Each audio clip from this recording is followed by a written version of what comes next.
These are 5 reasons you will fail JAMB in 2026. I am seeing a lot of students doing these things I'm going to mention in this video. So watch this video and see whether you are among them, and also learn how you can change so that you avoid failing JAMB, because failing JAMB is not actually sweet at all. And if you're just coming across my channel for the very first time, my name is Basi Ejogba, and in my channel I help students level up the academic game. I also share helpful tips on the channel focusing on personal development. So if you love content like this, don't forget to hit on the red subscribe button so that I can continue getting updates anytime I will drop helpful videos like this, and in turn you will help me grow. And just like I've said, I have discovered a lot of mistakes, particularly from my students which I am handling, physical students which I have been seeing them and I am handling them. And one of the mistakes I see them doing is that they study passively. You are preparing for JAMB, and the only way you are studying for JAMB is for you to bring out your textbook, you study, close the book, and you are done for that particular day. It doesn't sound like a mistake actually. It's normal. But I'm studying my book now. Yes, you are studying, but the truth of the matter is that the brain, there's a two information pathway in the brain. We have the short-term memory and the long-term memory. The moment you bring out a textbook and you study for, let's say, 2 hours, you close the book and you are done. What happens is that the information is being stored in the short-term memory, and the brain, seeing that this information is not actually needed because you're not writing JAMB tomorrow, neither are you writing JAMB next week. So what is going to happen is that the brain will feel that, okay, this information is not necessary, because the brain is there to process millions of information in seconds. So the brain will see that this information is not that necessary, and what is going to happen? The brain is going to shift this information from the short-term memory away, so it's just going to flush this information. So studying passively is one of the mistakes I see a lot of JAMBites doing. And if you want to actually study high, if you want to study and score high in JAMB, studying passively should not be one of your study techniques. I have been talking about a lot of study techniques, which I mostly talk about the active study technique, which is known as the active recall. So the active recall is one where you finish studying, and after studying, instead of just closing the textbook and say you are done, what you simply do is you try to see how you can quiz yourself based on what you just finished reading. That is when it's known as the active recall. So what happened during the active recall is that the brain gets this information, seeing that you are finished reading after 2 hours, and the brain seeing that you are quizzing yourself, you are trying to see how you can remember information, see how you can remember things you just read. The brain will describe this information as high, what do I call it, high information or important information. Yes, high profile information. So what the brain is going to do is it shifts this information from the short-term memory straight to the long-term memory. Information stored in the long-term memory means that these informations are of great importance. So that is basically what the brain does. And also you cannot just read in one sitting and you get to know everything you have read. So continuation, repetition makes an information sticks to the brain. So when you repeat, trying to say you can get one particular stuff, the brain has no other option than to move this information to the long-term memory. The second mistake I see a lot of people do is studying without past questions. You just read and no past questions. The truth of the matter is that a lot of people are going to fail JAMB. Let me say it again. The truth of the matter there is that JAMB is not hard. JAMB is perceived to be hard, but in reality, JAMB is not hard. JAMB is all about you understanding patterns. When I had a class last week, I had to bring past questions from 2010, JAMB past questions 2010, and JAMB past questions 2014. I called my students and I told them that we should try to compare the questions in 2010 and 2014. And the truth of the matter is that some of the questions in 2010 were also in 2014. Now, when I say some of the questions, this is where a lot of people get it wrong and they tend to fall for scam.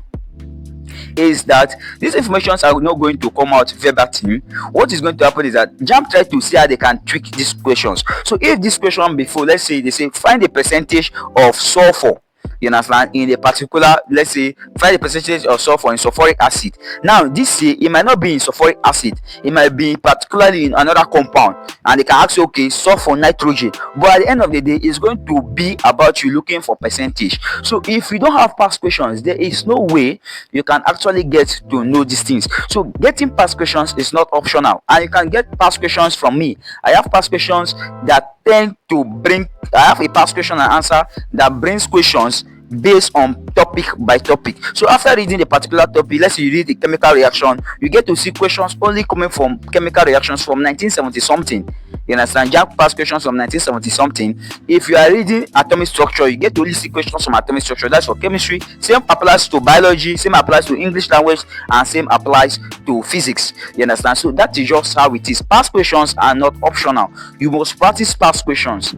For whenever you want to read 2 hours study, 1 hour past questions. Past questions also studying, but make sure if you want to read your textbook, give 2 hours for your textbook, 1 hour for your past questions. Past questions should be done every day. Make sure before you enter the exam hall, you cover at least 10 years of your past questions and answer. Number 3 mistake I see a lot of people doing is jumping textbook after textbook. After they are done with new school chemistry, they will go to understanding chemistry. After they are done with understanding chemistry, they will go to college chemistry. You are confusing yourself, and the truth of the matter is that you're already marking yourself as a ticking bomb to fail JAMB in 2026.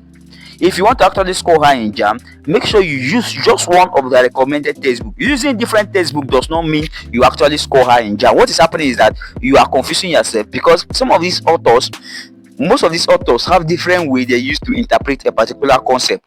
Now, a lot of people will say, I am using different textbook because I want to get it to be simplified. The truth of the matter is that you are actually putting yourself more tension, you are putting yourself more fear. So if you want to stick to a particular textbook, stick to a particular textbook and use that textbook till you are done with JAMB. So that is the third mistake I see a lot of people doing. The fourth mistake is practicing without CBT. Now some people will say, okay, but I'm doing past question now. Now CBT is computer based test. What is JAMB? JAMB is also a computer based test exam, right? So what you have to do is you have to practice CBT. CBT puts you in that mood as if you are already in the exam hall. So when you are doing CBT questions, you find out that you see questions from chemistry, biology, English language, and physics, right? So it puts you in that exam mood, and it helps time you. So if it is for 2 hours, the CBT app, there are a lot of them. I don't want to recommend any of them because I'm not paid for it. So you try to get any of them, get them, the one that you know are good, right? Get to know the ones that are good, use them. You understand? Because it puts you in that mood, it prepares you ahead. You understand? To know what you are going to face on the day of the exam. And number 5, which is the last mistake I see a lot of people is doing, is that you have not registered for my tutorial. You are neglecting my tutorial. I've been talking about my WhatsApp intensive classes over time. For the past 2 months, I've been talking about this class, and a lot of you have been watching my video and you are neglecting this tutorial. You cannot score in JAMB if you don't attend tutorials, especially my tutorial, because even the Bible says iron sharpeneth iron. You can do it, you can read on your own, but when you come to a tutorial like my tutorial, the pace setter tutorial, what is going to happen there is that we are going to drill you, we are going to define you more than what you know. And there are some things that we know that we are going to open your eye on, like recognizing these patterns and the rest of them, getting clarification from us, getting motivations from us, and seeing how you can be able to outsmart JAMB, see how you can be able to be among at least the 1% group of students who score up to 330 in JAMB 2026. You can be part of this class when you chat me up on WhatsApp on 070-6246-2746, 070-6246-2746. Join me on WhatsApp. We have a class Monday to Friday, 7 p.m. to 10 p.m. for as low as 5,000 naira, and this is one of the best investment you will ever make. If you find this video helpful, if you find this video informative, don't forget to hit on the red subscribe button, and also share this video to your friends so they can come here and get value. Drop it in the comment section how far your JAMB practice has been going, and do you have any issues? Do you have any issues in chemistry? Do you have any issues in biology? And how can I help you in the course of your JAMB practice? Drop your JAMB dream score in the comment section, and until I see you in my next video, always remember that you're wonderful, always remember that you're unique, and always remember that you pay setter. I really love you. Thank you.